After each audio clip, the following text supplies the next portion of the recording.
За гэрээд баталгааг хэрхэн шивэх вэ? Бүртгэх вэ?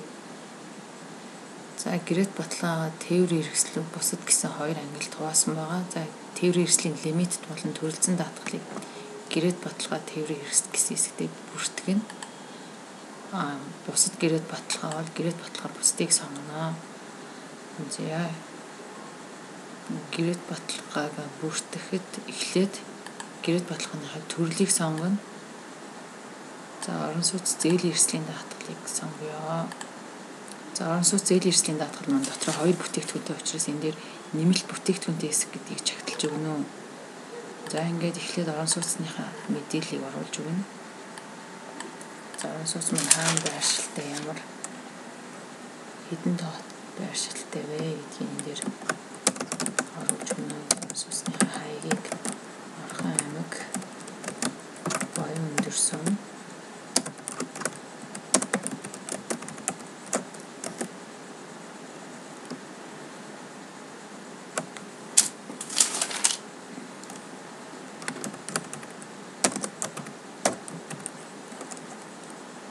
Оюут баг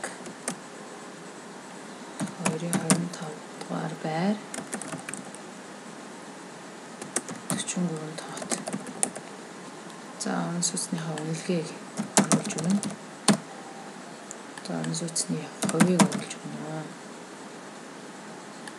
За одоо хоёрт нь зээлдэгчийн мэдээллийг оруулж өгнө. За зээлдэгчдэр зарим тохиолдолд хамтран зээлдэгч 2 байх тохиолдол байгаа. Ийм учраас 2 хүний мэдээлэл оруулах боломжтой. За хамтран зээлдэгч манай тохиолдол дээр бол 1 хамтран зээлдэгч байна. За энэ дээр хамтран зээлдэгчийн овог, чулуун, нэр, утган чимэг,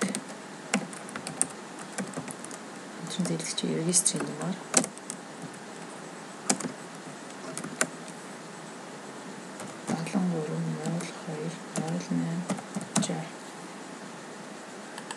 утасны дугаар 9534 2936. За үнэлгээг оруулж өгнө. Зээлдэгчийн насны.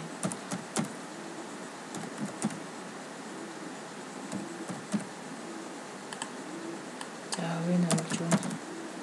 За ингээд баталгааны дугаар оруулж өгнө. 1401 За баталгаа маань ямар менежер дээр хуваарлагдсан бэ? Тийм менежерийн нэрийг сонгож өгнө. За эзэмшигчийн үндсэн зээлдэгчийн регистрийн дугаарыг энэ дээр оруулж өгнө.